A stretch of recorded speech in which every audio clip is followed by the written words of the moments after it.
आप सभी का यज्ञ आश्रम में बहुत बहुत स्वागत है। मैं हूं आपका यज्ञ मित्र और आज हम सब मिलकर उन दिव्य शक्तियों को समझने की एक यात्रा पर निकलने वाले हैं जो हमारे जीवन को एक दिशा देती हैं। और हमारी ये यात्रा शुरू होगी नवग्रहों से। तो चलिए नवग्रहों के इस गहरे ज्ञान के समंदर में उतरते हैं।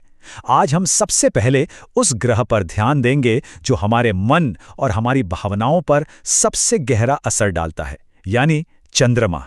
आइए इस सफर में साथ मिलकर इस दिव्य ज्ञान को समझते हैं, महसूस करते हैं। तो आज हम क्या क्या जानने वाले हैं। सबसे पहले तो ये समझेंगे कि चंद्रमा आखिर हैं क्या।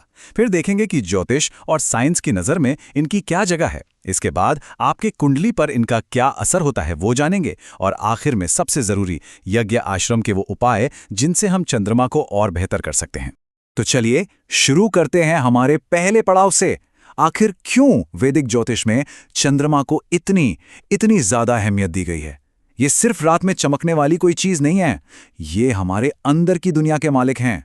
देखिए, हमारी परंपरा में चंद्रमा को सिर्फ एक प्लैनेट, एक ग्रह नहीं मानते। वो तो हमारे मन के स्वामी हैं। हमारे विचार, हमारी भावनाएं, जो कुछ भी हम अंदर महसूस करते हैं, सब कुछ, लिटरली सब कुछ चंद्रमा की ऊर्जा से ही तो चलता है। इसीलिए तो ज्योतिष में इन्हें मनसो जातक या मन का कारक कहा गया है, मतलब वो शक्ति जो हमारे मन को चलाती है। अब जरा इनके गुणों को देखिए, ये हमें चंद्रमा की एनर्जी को समझने में बहुत मदद करेंगे।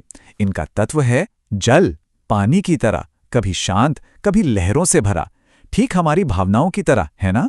रंग है सफेद जो शांति का प्रतीक है, और गुण है सत्व यानी पवित्रता और सुकून। अच्छा, अब एक बहुत ही इंटरेस्टिंग सवाल आता है, क्या हजारों साल पुराना ये ज्ञान आज के मॉडर्न साइंस से भी जुड़ता है? चलिए देखते हैं। आपको शायद हैरानी होगी ये जानकर कि ज्योतिष और विज्ञान कहाँ जाकर मिल जाते हैं। ये कंपैरिजन देखिए, कितना जबरदस्त है। ज्योतिष क्या कहता है? चंद्रमा हमारे इमोशंस को, हमारी भावनाओं को कंट्रोल करता है। और साइंस क्या कहता है कि चंद्रमा की ग्रेविटी से ही समुद्र में हाई टाइड और लो टाइड आता है। अब सोचिए, हमारा शरीर भी तो 70% पानी से ही बना है, तो जो असर उस विशाल समुद्र पर होता है वो हमारे अंदर के समुद्र पर क्यों नहीं होगा? यही तो है यथा पिंडे तथा ब्रह्मांड। और ये जो सटल एनर्जी की बात है ना, कि चंद्रमा हम पर दूर से असर डालता है, ये अब सिर्फ कोई मिस्टिकल बात नहीं रह गई है। आज की क्वांटम फिजिक्स भी तो यही कहती है कि दो कण मीलों दूर होकर भी एक दूसरे से जुड़े रहते हैं।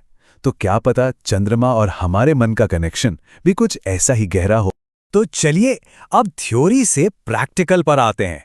आपकी, हमारी, किसी की भी जन्म कुंडली में चंद्रमा की पोजीशन का उसकी जिंदगी पर क्या और कैसे असर पड़ता है। ज्योतिष का असली मजा तो यहीं से शुरू होता है। एक बात समझनी बहुत जरूरी है, कोई भी ग्रह हर राशि में एक जैसा असर नहीं करता। चंद्रमा के लिए वृष राशि उनकी सबसे पसंदीदा जगह है। यहां वो उच्च के होते हैं, मतलब अपनी पूरी शक्ति में, और मन को जबरदस्त शांति देते हैं। वहीं दूसरी तरफ वृश्चिक राशि में वो सबसे ज्यादा कमजोर हो जाते हैं, जिसे नीच का होना कहते हैं। और जब मन का स्वामी ही कमजोर हो तो आप समझ सकते हैं कि भावनाओं में कितनी उथल पुथल मच सकती है। और पता है, ग्रहों की भी अपनी फ्रेंड सर्कल होती है, दोस्त भी होते हैं, दुश्मन भी। जैसे सूर्य और बुध, ये चंद्रमा के अच्छे दोस्त हैं। जब ये साथ होते हैं तो मन को सपोर्ट मिलता है, क्लैरिटी रहती है। लेकिन राहु और केतु, ये चंद्रमा के सबसे बड़े शत्रु माने गए हैं। ये जब भी चंद्रमा के पास आते हैं तो मन में कंफ्यूजन और बेचैनी घोल देते हैं। अब आप खुद सोचिए, हमारा कोमल संवेदनशील मन यानी चंद्रमा, और उस पर राहु केतु जैसे भ्रम के बादल छा जाएं तो क्या होगा? एक ग्रहण लग जाएगा, है ना। ज्योतिष में इसे ही ग्रहण दोष कहते हैं। ये ऐसा है मानो किसी ने आपके मन की शांति पर ही ग्रहण लगा दिया। तो जब भी कुंडली में चंद्रमा कमजोर हो या राहु केतु जैसे दुश्मनों के साथ बैठा हो तो जिंदगी में क्या क्या हो सकता है?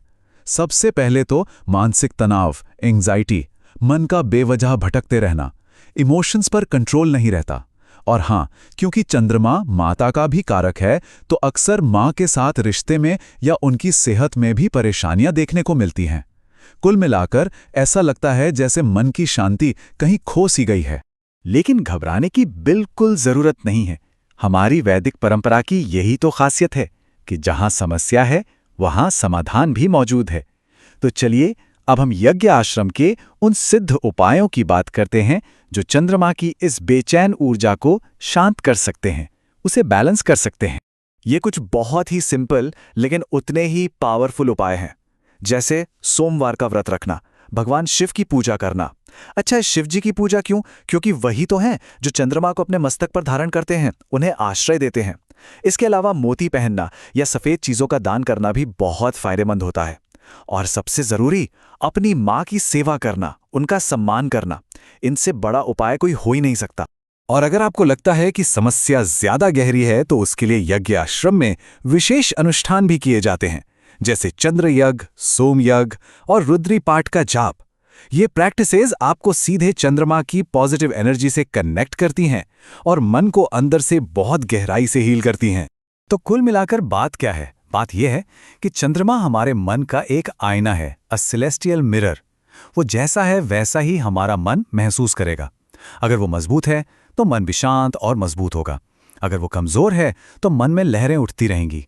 इसलिए अपने चंद्रमा को समझना असल में खुद को समझने जैसा है। तो मुझे पूरी उम्मीद है कि चंद्रमा के बारे में ये सारी जानकारी आपके काम आएगी। हमारी नवग्रहों की इस यात्रा में अगला पड़ाव होगा मंगल का, यानी साहस, ऊर्जा और एक्शन का ग्रह। उनके बारे में भी बहुत कुछ इंटरेस्टिंग जानने को मिलेगा।